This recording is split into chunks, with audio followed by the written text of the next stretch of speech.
नमस्कार दोस्तों, स्वागत है आपका हमारे YouTube चैनल फ्री एजुकेशन में। दोस्तों आज के इस वीडियो में हम रेलवे ग्रुप डी और एनटीपीसी के मॉडल पेपर नंबर 14 को हल करने वाले हैं। इससे पहले हमने 13 मॉडल पेपर अपलोड कर दिए हैं, तो यदि आपने हमारे पुरानी वीडियो नहीं देखे तो इनको भी देख सकते हैं।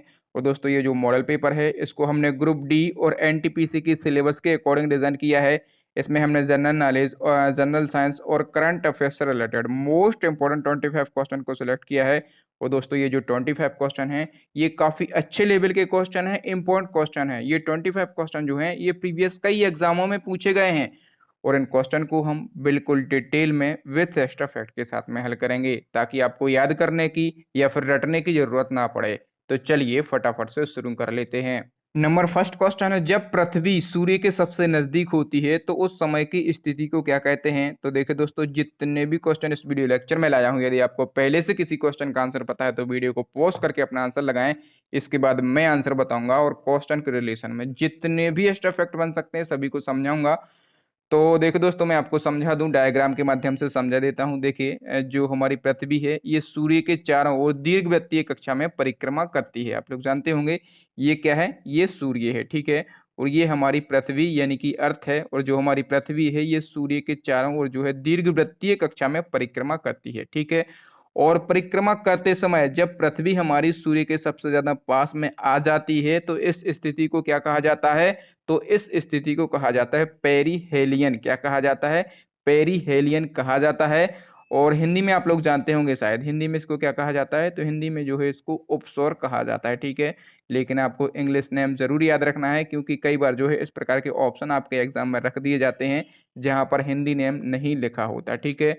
और देखिए दोस्तों, मैं आपको बता दूं कि उपसौर जो है, उपसौर के दौरान जो है पृथ्वी और सूर्य के बीच की दूरी कितनी होती है। ये क्वेश्चन भी पूछा जाता है कि जब उपसौर की कंडीशन बनती है, जब पेरिहेलियन की कंडीशन बनती है तो सूर्य और पृथ्वी के बीच की दूरी कितनी होती है। तो सूर्य और पृथ्वी के बीच की दूरी होती है 14.7 करोड़ किलोमीटर। कितनी, 14.7 करोड़ किलोमीटर जो है ये पृथ्वी और सूर्य के बीच की दूरी होती है। किस कंडीशन में, पेरिहेलियन या फिर उपसौर की स्थिति में, ठीक है। और देखिए दोस्तों, यहाँ से कुछ और फैक्ट पूछे जाते हैं कि जब ये उपसौर की कंडीशन बनती है इस दौरान जो है पृथ्वी पर कितने परसेंट अधिक विकिरण प्राप्त होते हैं।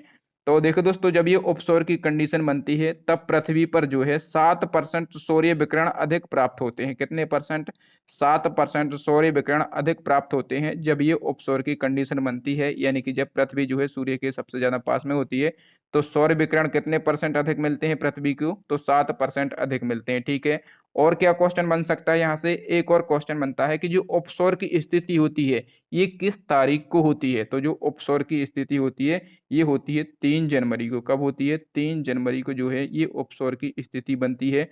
तो ये डेट और ये सारे फैक्ट आपको याद रखना है, ठीक है। इसी क्रम में एक और क्वेश्चन पूछा जाता है, कह रहा है कि पृथ्वी तथा सूर्य के बीच अधिकतम दूरी कब होती है। तो देखिए दोस्तों, पृथ्वी और सूर्य के बीच में अधिकतम दूरी होती है 4 जुलाई को। तो इस क्वेश्चन का बी ऑप्शन सही हो जाएगा। देखिए दोस्तों, हमने जस्ट पढ़ा है कि जो हमारी पृथ्वी है ये सूर्य के चारों ओर दीर्घवृत्तीय कक्षा में परिक्रमा करती है, ठीक है। पृथ्वी जो है ये सूर्य के चारों ओर दीर्घवृत्तीय कक्षा में क्या करती है, परिक्रमा करती है। और इस परिक्रमा में जब पृथ्वी सूर्य से सबसे अधिक दूरी पर होती है तो इस कंडीशन को क्या कहा जाता है।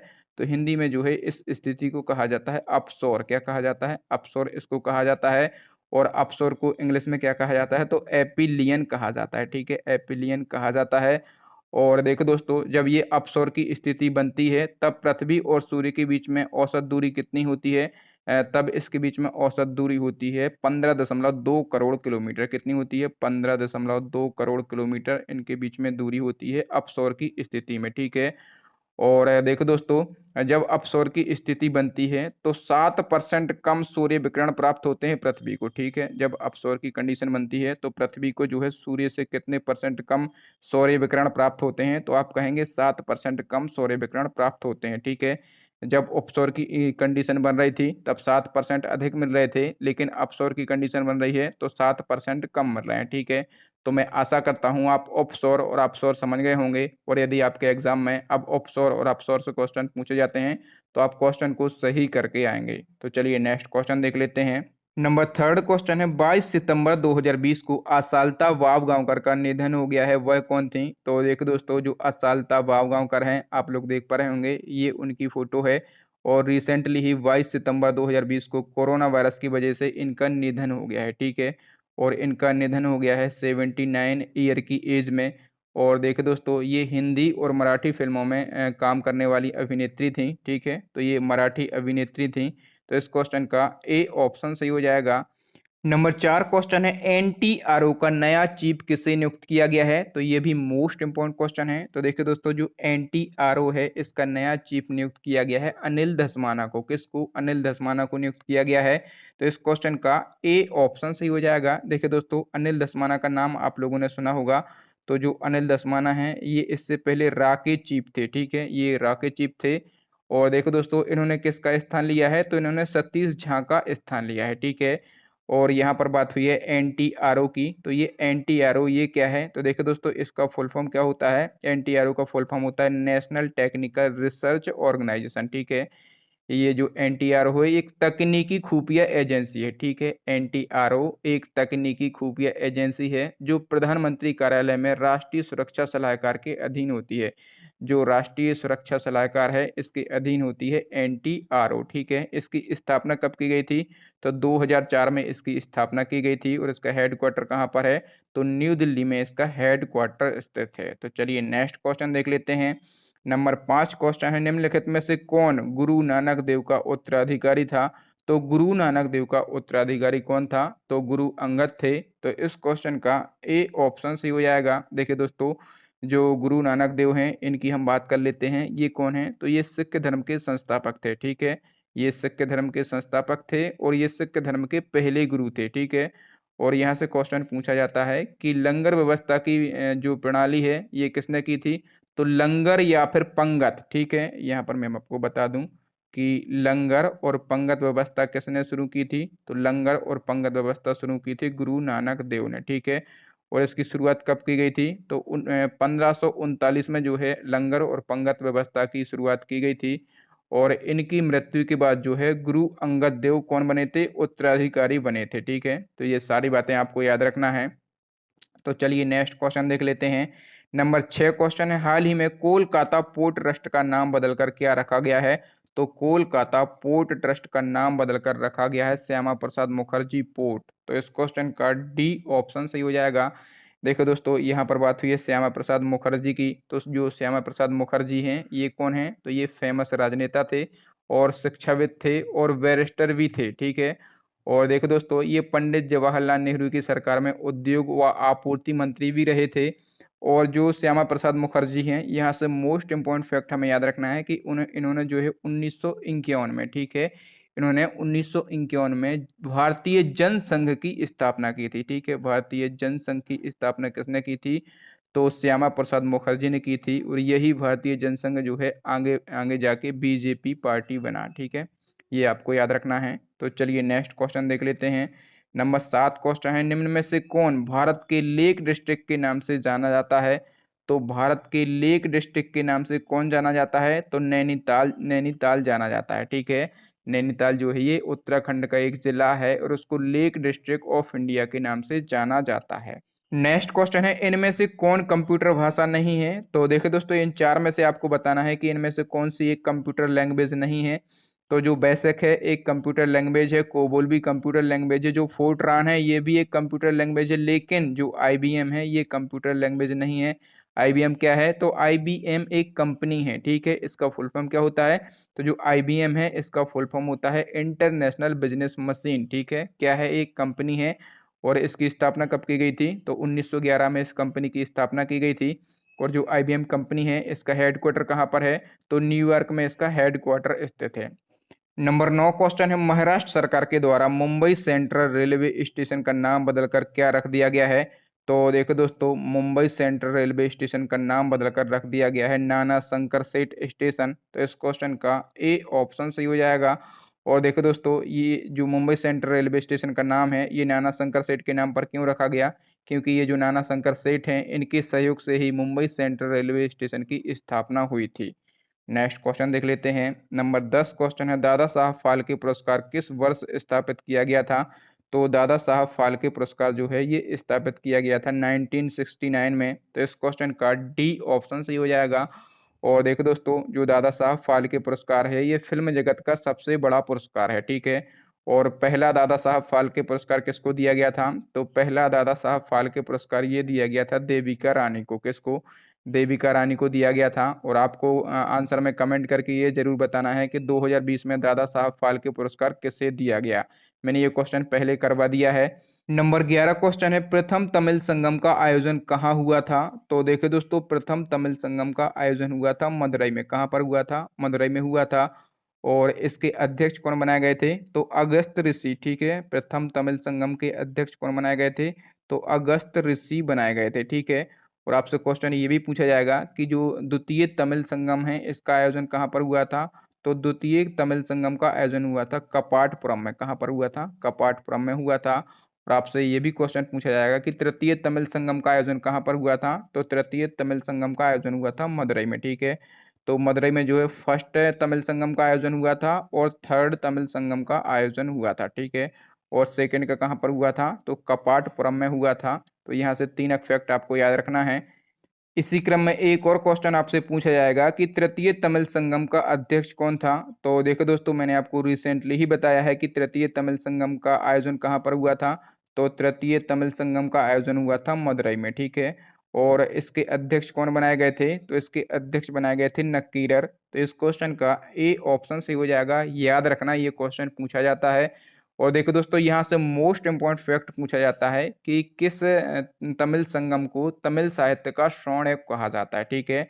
तो जो तृतीय तमिल संगम था इसी को जो है तमिल साहित्य का स्वर्णयुग कहा जाता है। तो ये भी आपको याद रखना है। नेक्स्ट क्वेश्चन है, निम्न में से किस उद्योग को सूर्योदय उद्योग यानी कि सनराइज इंडस्ट्री कहा जाता है? तो ये भी काफी अच्छा क्वेश्चन है। तो देखो दोस्तों, जो सूर्योदय उद्योग होते हैं ऐसे उद्योग को कहा जाता है जिनमें तेजी से वृद्धि होती है, ठीक है। तो जो सूर्योदय उद्योग हैं इन ऑप्शन में से यदि हम बात करें तो जो सूचना प्रौद्योगिकी है, जो इंफॉर्मेशन टेक्नोलॉजी है, ये सूर्योदय उद्योग के अंतर्गत आता है। तो इस क्वेश्चन का सी ऑप्शन सही हो जाएगा। सूर्योदय उद्योग यानी कि सनराइज इंडस्ट्री के अंतर्गत और कौन कौन सी इंडस्ट्री आती हैं?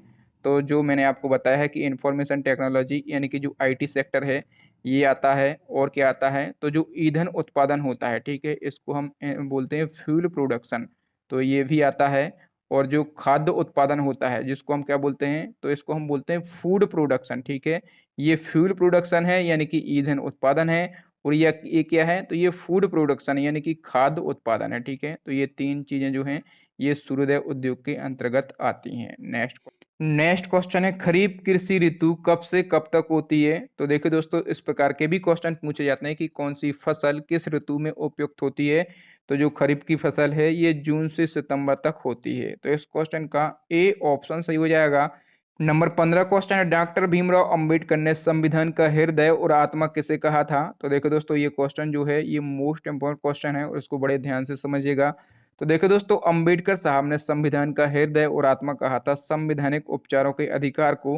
तो इस क्वेश्चन का डी ऑप्शन सही हो जाएगा। ये संवैधानिक उपचारों का अधिकार ये क्या होता है? तो देखिए दोस्तों, इस अधिकार के तहत यदि किसी व्यक्ति के मूल अधिकारों का उल्लंघन होता है या फिर हनन होता है तो वह व्यक्ति उन अधिकारों के उपचार के लिए सुप्रीम कोर्ट या फिर हाई कोर्ट की शरण ले सकता है, ठीक है।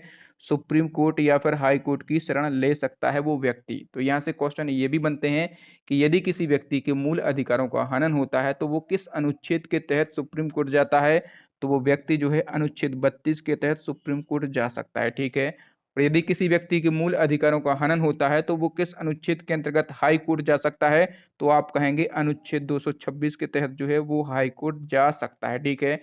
और देखो दोस्तों, आपसे क्वेश्चन पता है क्या पूछा जाता है कि संविधान की आत्मा किसे कहा जाता है? बेसिकली यही क्वेश्चन पूछा जाता है कि संविधान की आत्मा किसको कहा जाता है?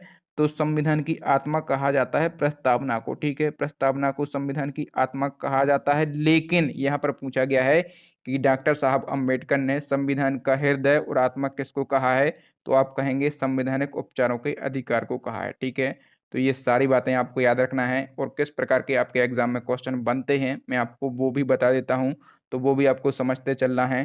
तो चलिए नेक्स्ट क्वेश्चन देख लेते हैं। नंबर 16 क्वेश्चन है, मानव रक्त किस प्रकार का ऊतक है? तो देखो दोस्तों, हम हमेशा से पढ़ते आ रहे हैं कि जो ह्यूमन ब्लड है ये क्या है? एक टिश्यू है, एक ऊतक है, ठीक है। तो आपको बताना है किस प्रकार का ऊतक है। तो देखो दोस्तों, जो हमारा रक्त है ये तरल संयोजी ऊतक या फिर इसको इंग्लिश में बोलते हैं फ्लूइड कनेक्टिव टिश्यू, ठीक है। तो दोनों ऑप्शन सही हो जाएंगे, तो नंबर सी ऑप्शन सही हो जाएगा, उपर्युक्त दोनों। जो हमारा रक्त है ये तरल संयोजी ऊतक है और इसको इंग्लिश में कहा जाता है फ्लूइड कनेक्टिव टिश्यू। तो इस क्वेश्चन का सी ऑप्शन सही हो जाएगा। चल, नंबर 17 क्वेश्चन है, निम्न में से कौन प्रोटीन संश्लेषण में भाग लेता है? ये साइंस का इंपॉर्टेंट क्वेश्चन है। तो देखो दोस्तों, प्रोटीन संश्लेषण में भाग लेता है राइबोसोम। कौन? राइबोसोम जो है ये प्रोटीन संश्लेषण में भाग लेता है। तो इस क्वेश्चन का बी ऑप्शन सही हो जाएगा। राइबोसोम होता क्या है? तो देखिए दोस्तों, राइबोसोम जो है ये कोशिका में पाए जाने वाले सूक्ष्म कण होते हैं, ठीक है। और देखो दोस्तों, जो राइबोसोम है इसको प्रोटीन की फैक्ट्री भी कहा जाता है। ये क्वेश्चन भी पूछा जाता है कि प्रोटीन की फैक्ट्री किसको कहा जाता है, तो आप कहेंगे राइबोसोम को कहा जाता है, ठीक है। और जो राइबोसोम है इसकी खोज किसने की थी? तो जो राइबोसोम है इसकी खोज की थी जॉर्ज पैलेड ने। किसने? जॉर्ज पैलेड ने जो है ये राइबोसोम की खोज की थी। और कब की थी? तो 1950 में की थी, ठीक है। तो ये भी आपको याद रखना है। नेक्स्ट क्वेश्चन है, दुनिया में हाइड्रोक्सी क्लोरोक्विन के उत्पादन और निर्यात में कौन सा देश शीर्ष पर रहा है? तो हाइड्रोक्सी क्लोरोक्विन के उत्पादन और निर्यात में अपना देश भारत शीर्ष पर रहा है। देखिए दोस्तों, अभी तक कोरोना वायरस की कोई भी वैक्सीन नहीं बनी है, लेकिन हाइड्रोक्सी क्लोरोक्विन की मदद से जो कोरोना संक्रमित मरीज हैं इनमें बेहतर रिजल्ट आ रहे हैं, ठीक है। तो जो अमेरिका जैसे ताकतवर देश हैं वो इस दवाई की मांग कर रहे हैं। एक्चुअल में जो हाइड्रोक्सी क्लोरोक्विन है ये क्या है? तो ये एक मलेरिया रोधी दवा है। नेक्स्ट क्वेश्चन देख लेते हैं। नंबर 19 क्वेश्चन है, भारतीय करेंसी नोट पर कितनी भाषाएं लिखी होती हैं? काफी अच्छा क्वेश्चन है। तो जो भारतीय करेंसी नोट है इस पर लिखी होती हैं 17 भाषाएं। कितनी भाषाएं लिखी होती हैं? 17 भाषाएं लिखी होती हैं।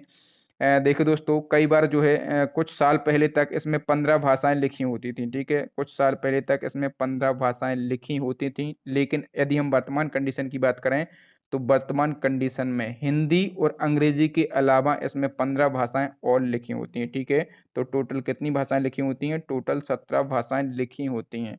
तो कौन कौन सी भाषाएं होती हैं मैं आपको बता दूं। हिंदी, अंग्रेजी, ठीक है। असमी, बंगाली, गुजराती, कन्नड़, कश्मीरी, कोंकणी, मलयालम, मराठी, नेपाली, उड़िया, पंजाबी, संस्कृत, तमिल, तेलुगु और उर्दू। ये 17 भाषाएं जो हैं ये लिखी होती हैं भारतीय करेंसी नोट में। नेक्स्ट क्वेश्चन देख लेते हैं। नंबर 20 क्वेश्चन है, रेल इंजन के आविष्कारक कौन है? तो रेल इंजन के आविष्कारक कौन है? बिल्कुल सरल क्वेश्चन है।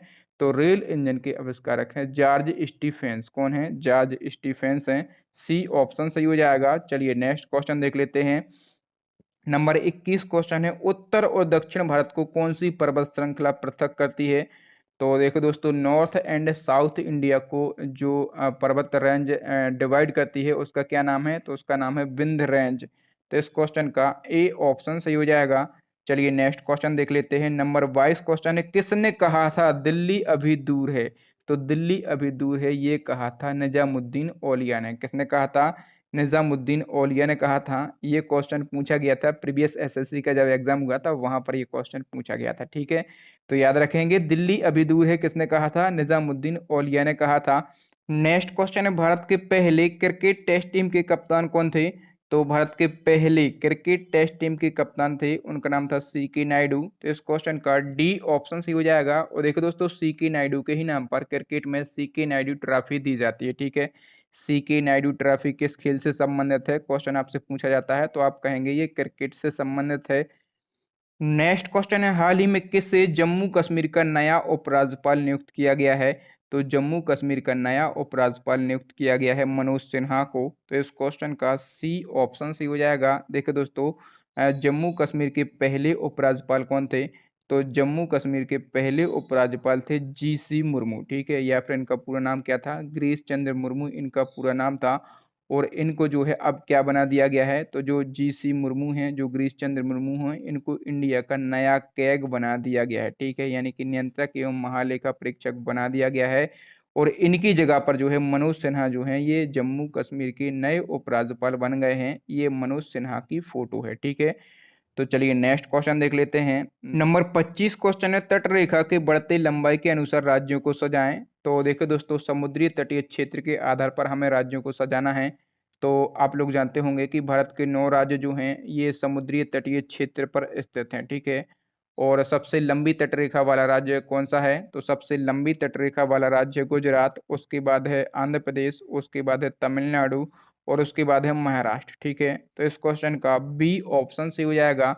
देखिए दोस्तों, मैंने कहा है कि सबसे लंबी तटरेखा वाला राज्य गुजरात, तो इसकी कितनी सीमा लगती है ये भी आपसे पूछा जाएगा, तो 1200 किलोमीटर। ठीक है, उसके बाद आंध्र प्रदेश की कितनी सीमा लगती है, तो आप कहेंगे 1037 किलोमीटर। तमिलनाडु की कितनी लगती है, तो 864 किलोमीटर। और महाराष्ट्र की कितनी लगती है, तो 652 किलोमीटर जो है ये महाराष्ट्र की सीमा लगती है। ठीक है, और आपसे ये भी क्वेश्चन पूछा जाता है कि सबसे कम तटरेखा वाला कौन सा राज्य है, तो सबसे कम तटरेखा लगती है गोवा की। ठीक है, तो ये भी हमें याद रखना है। तो दोस्तों क्वेश्चन तो एक था, लेकिन यहाँ से जो मैं फैक्ट बताता हूँ वो फैक्ट बहुत ही इंपॉर्टेंट होते हैं आपके एग्जाम पॉइंट ऑफ व्यू से। तो सारी चीज़ें आप याद करते चलिए, यदि आप चाहें तो इन फैक्टों को नोट भी कर सकते हैं। तो दोस्तों आज के लिए इतना ही। अब नेक्स्ट एंड लास्ट क्वेश्चन है आपके लिए, चैलेंजिंग क्वेश्चन है जो कि हम पूछते हैं हमारे प्रीवियस वीडियो से। तो क्वेश्चन है, लाल मिट्टी का रंग लाल किसके कारण होता है। ठीक है, आपको ये कमेंट करके बताना है, और यदि आप चाहें तो इस क्वेश्चन के बारे में, लाल मिट्टी के बारे में या फिर मिट्टी के बारे में डिटेल भी लिख सकते हैं। तो थैंक यू दोस्तों, वीडियो देखने के लिए बहुत बहुत धन्यवाद। आपको वीडियो कैसा लगा ईमानदारी से हमें कमेंट करके जरूर बताएं, और यदि आपको वीडियो अच्छा लगा हो तो प्लीज़ वीडियो को लाइक ज़रूर करें, और अपने कम से कम 5 दोस्तों के साथ इस वीडियो को शेयर करें, और हमारे चैनल को सब्सक्राइब करने के साथ साथ बेल आइकन जरूर दबा लें। उससे क्या होगा कि जब भी मैं कोई नया और लेटेस्ट वीडियो डालूंगा तो उसका नोटिफिकेशन आपको मिल जाएगा, और आप वो वीडियो सबसे पहले देख पाएंगे। ठीक है, और दोस्तों आपको क्या करना है कि इसी प्रकार के जो इम्पोर्टेंट टॉपिक हैं उन पर हम वीडियो बनाते रहते हैं। देखिए मैं आपको बता दूं कि जो करंट अफेयर्स के ट्रेंडिंग टॉपिक होते हैं, ठीक है, उन पर मैं वीडियो बनाना शुरू कर चुका हूं, और लगभग 10 से 15 जो टॉपिक हैं उन पर वीडियो बन चुके हैं। ठीक है, तो आप सारे वीडियो देख सकते हैं प्लेलिस्ट को विजिट करके। प्लेलिस्ट की लिंक कहाँ पर मिल जाएगी, आपको यहाँ पर आई बटन में मिल जाएगी, या फिर नीचे डिस्क्रिप्शन में मिल जाएगी, या फिर अभी आपको स्क्रीन पर 3 महत्वपूर्ण वीडियो दिख रहे होंगे, इन वीडियो को देख ले। मैं मिलता हूँ आपको किसी नए वीडियो में, तब तक के लिए जय हिंद, जय भारत, वंदे मातरम।